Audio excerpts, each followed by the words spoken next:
And it's a surprise. Yep, it's a surprise. So hopefully, right this minute, people all over the world are being notified that we're doing a live traveler's gift things. We'll be on the air for like 15 minutes or so, but it's going to be a live reading from Traveler's Gift. And, you know, who knows? Anytime we go live, it might get a little silly. But, man, it's raining here in Orange Beach. It is like, it's flooding. Yeah, I don't want to say it's a lot of rain, but I just saw an old guy and a bunch of animals walk by. Yesterday we had Lisa Robertson and Miss Kay, and that was quite a blue plate. If you missed it, you need to go back and see that. That was I mean Miss Kay got on a roll about Phil. And if you're a Duck Dynasty fan, you definitely need to watch that. Becky Ottenberry, hey, how are you doing? You're first on, or at least the first to say hi. Patricia Clapp, North Carolina, you shared good. You shared this like quick little thing. You know what today is, don't you? You know what today is, Matt? Little M? I don't. What is it? Little M? What is it? June 3. So you know what that means, right? The Ides of June. It's the Ides of June. No, it's the 3rd of June, another sleepy, dusty Delta day. What's that from? Do you really not know? No, I don't. Little M, do you not know? No. Patricia Clapp knows. Let's see. Let's give it a minute. Maybe someone will chime I mean, in. come on. 3rd of June, another sleepy, dusty Delta day. Rhonda Hackney Robertson. Happy Friday. Becky, do you know what this is? Oh, wait. She might. She was first to answer. Becky Rayford said, are you getting some rain from the tropical storm that's approaching South Florida, or is it a totally different front? I don't know. We don't want to hear about any tropical storms. Becky Ottenberry says, Bobby McGee. No, not Bobby McGee. Mike Schreiger, hey, buddy. Well, Bobby McGee's a whole different thing, but there is a Bobby involved in this. I still But don't it's know. not, but it's Bobby Gentry. So, ode to Billy Joe, you guys. Dallas, Kelly, you're old and you don't know either. Do you know that in 1967, Lyndon Johnson had just dropped, I mean, you know, we were only in Vietnam as advisors, and Lyndon Johnson had just dropped 40,000 tons of advice on Hanoi. Brian Epstein, the Beatles manager, had just overdosed and died. But the talk around the water coolers was, what did that kid throw off the Tallahatchie Bridge? Because that song was just out of the blue. And I mean, it just, it was her first song. It was Bobby Gentry's first song. She wrote it. She played the guitar on it, and she cut it in 40 minutes. I mean, she had what you hear on the radio. You heard it. She did it in 40 minutes, and the guy producing it told the co-producer, just throw some strings on it so we're not embarrassed. Nobody's ever going to hear it anyway.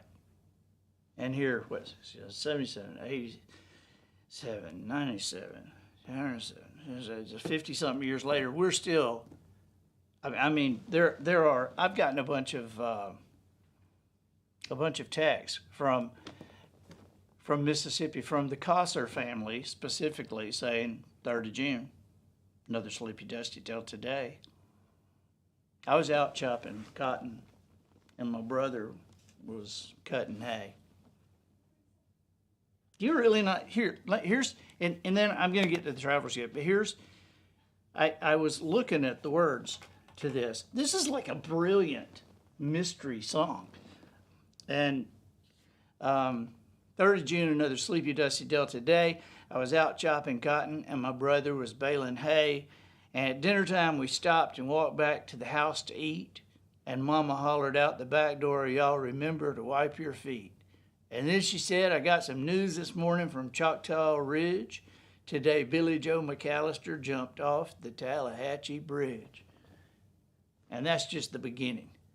I mean, it's a creepy song. I mean, in a good way. It's like a haunted house kind of song, you know. It's one of those kind of songs that it gives you shivers. I'm just telling you. And 50-something years later, they still hadn't figured out, because it's a smart marketing move on her part. She never told anybody what it was about. And it's just like a mystery. It's a mystery. I think I know what it was about. But since you guys don't know the song, I guess it wouldn't do me any good to tell you what it's about, would it? Kay Pensy, it's Edwin from France. Wow. Wonder what time it is in France. Elaine Pinnell, hey everyone. Okay, I was thinking about this morning, and I came in to Matt and Lil M, and I said, "Hey, you want to do a live thing?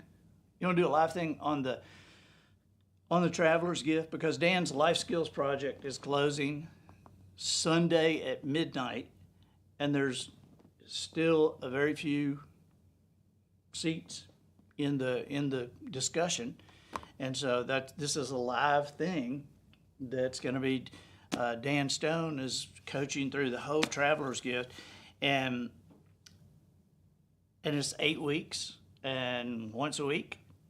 Class starts Monday at 6 p.m. Central Time, but it closes Sunday night. And so, but I got to thinking about it and got to thinking about, well, what could I tell somebody that they don't know about the Traveler's Gift? And I thought of something that I could tell you that's pretty cool, I think. But I'm going to read you a portion of it. I'll read you several pages, and then I'll tell you something that most people don't know about what I wrote right there. Now, if you're not familiar with the Traveler's Gift, by the way, you can sign up for the discussion, andyandrews.com/skills, and look for Dan's class, or click the link in the chat box there. But if you're not familiar with the Traveler's Gift is a story about a family going through a tough time, and the dad gets to travel through time, meeting with 7 historical figures who are also going through a tough time in their own life. And he gets to be with Anne Frank in the annex with King Solomon right after he says, "Bring me the sword and I'll tell you whose baby this is." Gets to be with Harry Truman while Truman's determining about this new weapon that he knows about that nobody else knows about, and what he's going to do with it. And each of them give him a different decision. Becky says she has the 7 decisions posted on the wall in her office. You know, a lot of people do that. A lot of people write them up and put them by their mirror in their bathroom. And of course, we have the posters of the 7 decisions. But a lot of people use this book. A lot of teams and companies and families and even whole communities have used this book. But there's a couple of secrets about the book, and so I'm about to reveal one to you. But first, I'm going to read, this is from the 3rd place he travels. And so the main character in the book, his name is David Ponder. And so David Ponder has already gone in, and since I mentioned those 2, I'll just tell you that the first one he went in and was with Harry Truman. And then the second one was with King Solomon. Well, this third one, he zaps in. Now, I won't tell you how that time travel happens, but he comes in and, man, it's loud, and he figures out he's in the middle of a battle. And pretty quickly figures out it's the Civil War, but he doesn't know who he's there to see, because it's like he's not recognizing anybody. Like he recognized Truman, but he also, he came in at the moment that Solomon was saying, "Bring me the sword and I'll tell you whose baby this is." So he recognized that story and knew who it was. But now he doesn't know really who this is, and he has asked him, who are you? And so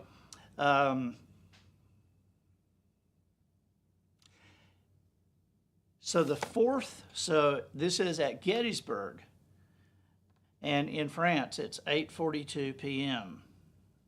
in Paris right now, just so you know. Let's see. So at Gettysburg, Chamberlain is placed at the extreme left edge of this line of 80,000 people that stretch all the way in the town of Gettysburg. And so the rebels, the Confederates, are trying to flank him. And so they are charging in his position. And so the fourth charge has now happened. David Ponder came in during, I think the second charge, but the fourth charge has now happened when we're starting to read. And as David Ponder is watching, Chamberlain's two brothers, who were also there, had come to him for instructions. And so Chamberlain, here we go. Turning to his brothers, Chamberlain instructed, "John, get over the hill and find a place for the wounded. Tom, go to the rear of the regiment and see that it is well closed up. And tell the men to thin their lines. Stretch at least half the men to the left of that big rock. The Rebs are working that way, and if they flank us..." Chamberlain's voice trailed away. "Well," he continued, "they just can't flank us, that's all." They turned to move away when their older brother stopped them again. "Boys," he said, "I don't like this. Keep your head down. With all of us here, it could be a bad day for Mother." As his brothers ran off, Chamberlain turned to David and motioned for him to follow. They picked their way through the broken trees and tumbled sections of the wall, stepping over the men who were preparing to fight again and the ones who would fight no more. The colonel climbed onto the big rock he had indicated earlier to his brother and helped David up beside him. "You can see him from here," he said. David squinted through the smoke that still lay thick in the air. Following Chamberlain's gaze, he saw the gray and pale yellow uniforms of the Confederate Army massing below. They were less than 150 yards away. David could see their hats and the occasional face looking up the hill. "Who are you?" David asked. Chamberlain had been peering intently down the hill, but at this question he jerked his head sharply back toward his visitor. "What? I've already told you. My name is..." "That's not what I mean," David interrupted.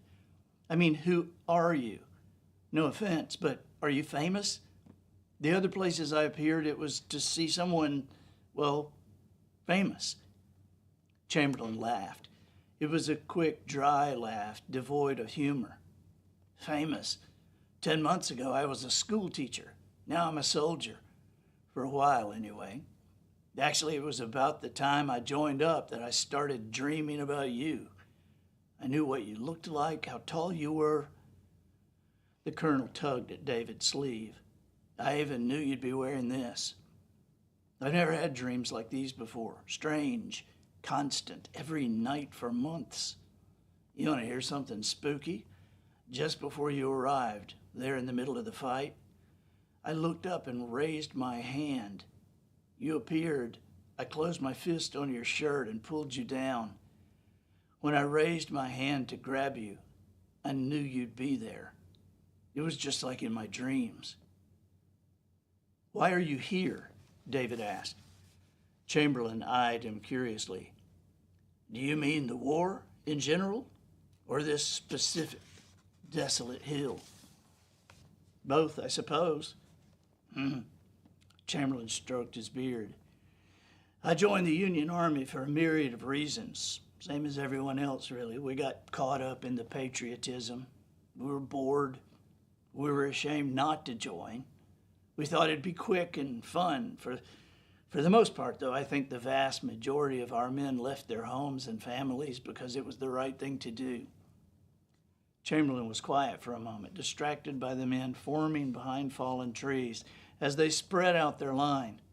Colonel, one of the men yelled, the brush is too thick here. We can't see 30 yards. Dig in and stay where you are, son, Chamberlain yelled back. They'll be a lot closer than that. After a few moments of silence, David prompted Chamberlain. Colonel, he started, you said you joined because it was the right thing to do? Yes, Chamberlain continued. Over the centuries, wars have been fought for land or women or money. Thousands of people have died in battles caused by jealousy or an insult. More than a few times, men have fought because a king or a president or someone told them to fight. Chamberlain turned squarely to face David and looked him in the eye. David Ponder, I say to you now that this is the first time in history that men have fought to set another man free. Most of us Maine boys have never even seen black skin on a man. But if it is true that all men are created equal, then we are fighting for each other. We're fighting because it's the right thing to do. The colonel held David's eyes for a long moment, then slowly turned to look up the line of men. I'm not certain anymore just what I expected when I signed on for this fight, but it wasn't this. He lowered himself into a squatting position, balancing easily on the balls of his feet. Picking absently at a weed that had grown through the huge rock, Chamberlain said, I was at Fredericksburg, you know. It wasn't a question, it was a statement. 3,000 of us attacked a rock wall just like this one. We came across a field as the sun was setting. From about 50, 60 yards, they fired. We dropped in waves, literally sheets of men falling like a curtain on a bad play. The attack failed, but I made it to the wall. I lay there all night, too scared to withdraw, cold. I burrowed down into the corpses for warmth, listening to our men shoot, their men shoot back. Whap. That's the sound a bullet makes when it hits a dead body. Whap. Altogether different from the sound of a bullet in living flesh. Chamberlain shook his head forcefully as if to drive the memory away. Oh well, he said as he stood up. He had pulled the weed from the rock and used it as a sword, pointing again toward the wall. That'll never happen here. This wall won't turn him much longer. We don't have enough men left. He threw the weed to the ground. I have a feeling, he said, that if we lose this fight, the war will be over. David stepped up beside the colonel. Why did you choose this place to defend? I didn't choose it, Chamberlain said dryly. Colonel Vincent placed me here this morning. Why did he place you here? David pressed. We're the extreme left edge of the Union Army. The 83rd Pennsylvania is formed on our right, but to our left, nothing. We are at the end of a line that runs from here all the way back into Gettysburg. That means I cannot withdraw. If the Confederate Army flanks us, if the Rebs overrun us, they'll come in behind our cannon and our barricades, and the Army of the Potomac will be forfeit. 80,000 men caught from the back on a downhill charge with no protection. And if it happens, it will have come through me. At that very second, David heard a ghostly sound resonate from down the hill, rising to a high, thin pitch. 1,000 voices strained in a long, continuous scream. It was the rebel yell. They were coming. David caught glimpses of the soldiers through the trees as they ran up the steep hill. Chamberlain had turned to direct David off the rock when the cannon shell hit. Striking the base of the huge rock on which they were standing, the projectile threw both men into the air. As he hit the ground, David felt as though a giant vacuum had sucked all the air from his body. Before he could check to see if he'd been injured, before he could even breathe, Chamberlain had him by the arm, dragging him to the protection of the wall. Only the cannons were firing now, David realized as he struggled to get his lungs working again. He could still hear the blood-curdling yells as the rebels worked their way up the hill. He rolled over onto his knees and glanced over the wall. They were within sight.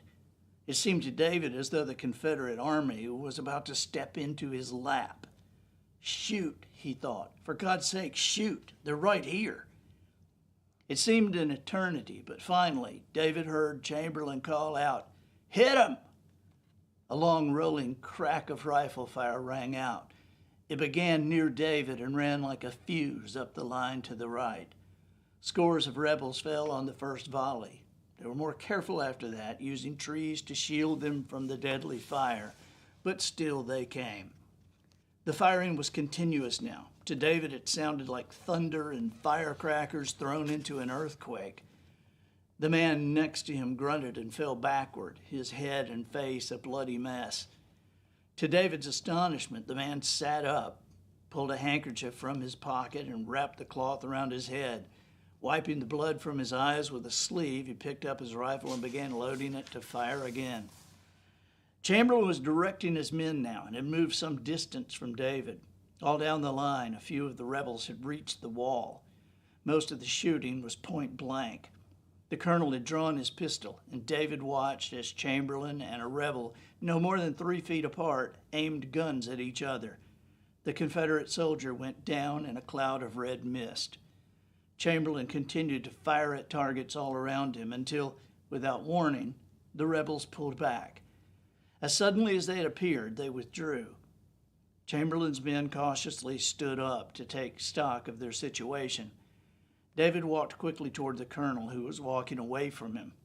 The rock wall on his left side, as he walked, was draped with the bodies of Blue and Gray. He passed a man who was crying and cursing as he held a younger man in his arms. Jogging as he caught up with Chamberlain, David reached out and touched his shoulder. "Colonel," he said. Chamberlain stopped, staring straight ahead. "Colonel, I know you're very busy and I don't want to bother you, but why am I here?" Chamberlain slowly shook his head. "I don't know. I only knew that you would come." "There's something I'm to learn from you," David pleaded. "I'm sure of it. Think, what could it be?" The colonel smiled slightly and raised his eyebrows. Turning to David, he said, "I'm a professor of rhetoric. I'm fairly certain I have nothing you would care to learn. I'm a teacher with a cause in my heart and men to lead. These poor men, their leader has no real knowledge of warfare or tactics. I'm only a stubborn man-ponder. That's my greatest advantage in this fight. I have deep within me the inability to do nothing. I may die today, but I will not die with a bullet in my back. I will not die in retreat. I am at least like the Apostle Paul, who wrote, 'This one thing I do, I press toward the mark.'" "Do you have anything written you were to give me?" David asked. For a moment, David could see that Chamberlain did not understand his question. Then recognition flared in his eyes. "Yes," he said, "I do. I had almost forgotten." Digging into his pocket, he pulled out a small tobacco pouch. The pouch was hand-sized navy blue with crossed swords, the symbol of a fighting man embroidered on the flap. And we'll stop there. So, Here's the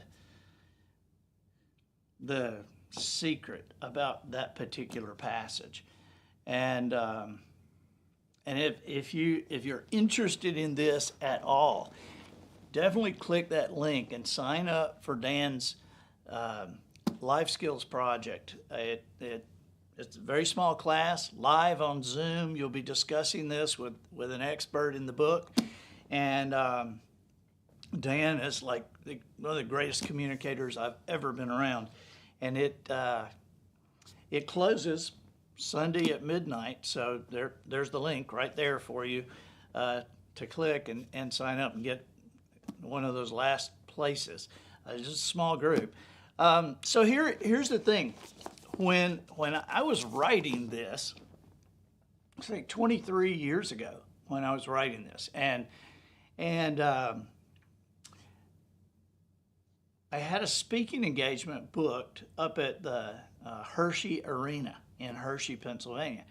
I had never been to Gettysburg, and so Polly was with me, and we said, you know, on a day we had extras, said, let's go to Gettysburg and see it. Now, I had been to some Confederate and Union battlefields, Civil War battlefields before, and they were always, you know, pretty huge fields, okay? And so I don't know what I was expecting when we went there to Gettysburg, because we had like a half a day. And that's not enough, okay? I mean, it's just enough to like frustrate you that you only saw a little bit. Because when we pulled in there, Gettysburg goes on for miles. And it's fence rows and fields and woods and there are rock walls thrown up everywhere. And I had written, I'll tell you where I was in my writing, I had written the Chamberlain chapter, but I had not written the Lincoln chapter. And so the two things that I wanted to see where Lincoln gave the Gettysburg Address, and I wanted to see where Chamberlain, you know, protected that wall and then made his famous charge with no ammunition. And so we asked, right, when we were kind of checking in, and the lady said, well, we don't own the land that the speech was made on, but if you walk to that fence right over there and look at that big oak tree right there, that's where it was. So it's like, oh, okay. So we went and looked. But then as we get in the car, and there's like miles of paved road with people going slow and walking, and I think we're never going to find this place. And so there's maps, but they're just crowded with stuff. And maps are not good for me. I mean, maps, it's like reading a Chinese food menu. I just don't do that. I open that up, I look at it, and I go, just bring me egg rolls. I'm sure they have egg rolls. My mind just does that. And so we're just driving around. And at one point, we're going real slow, and we look up this slope, and in the woods there's this rock wall. And so Polly was driving. I said, hey, stop right here for just a second. I looked up there and kind of down below the road, and I said, you see that rock wall right up there? I said, that's kind of what was in my mind when I was writing that part. When I was writing the Chamberlain stuff, that's kind of how it looked to me.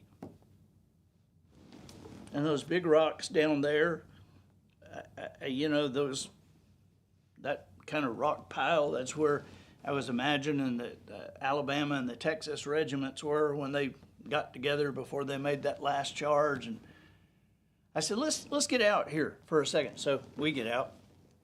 And before we can walk up there, here's a ranger vehicle, a park ranger vehicle. And he just kind of slowed down and said hello. And I said, excuse me, what is this area right here? And he said, well, this is Little Round Top. This is where Chamberlain made that famous charge. It's like, oh, okay. And at that point, I'm thinking, I imagined it pretty good, you know. And so he drove on, and Polly and I walked up the hill. to the wall, and I'm looking down this way, and I walk away from Polly, and the big rock, and it's like probably 4 times as big as the peace table, and real high, and this big rock is right in the middle of the wall. I described it earlier about how the wall is built to the rock, and then on the other side of the rock, the wall continues on. And I sat there and I looked at this rock, and Polly came over and said, "What are you looking at?" And I said, "This big rock." And she said, why are you looking at the rock?" I said, "I thought I made this up."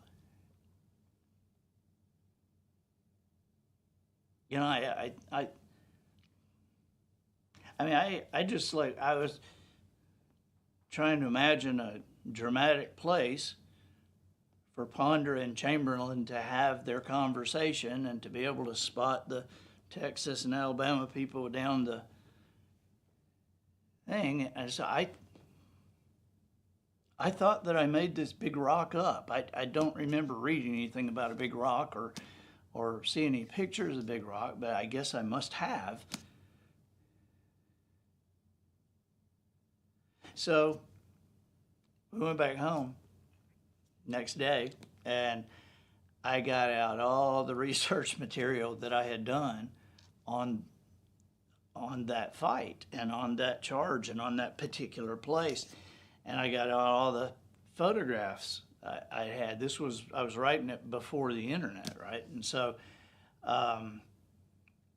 I still have never seen a picture of that big rock in anything. And so somehow I was sitting there writing and got a really good picture of what that looked like.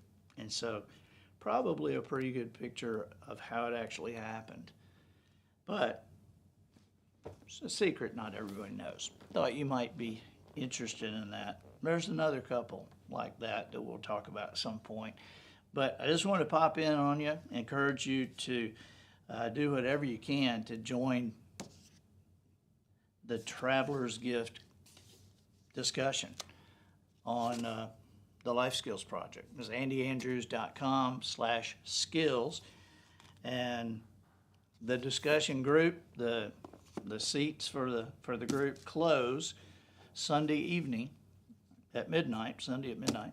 And so go ahead and get your place before we have to close it because of too many people. And anyway, thank you guys.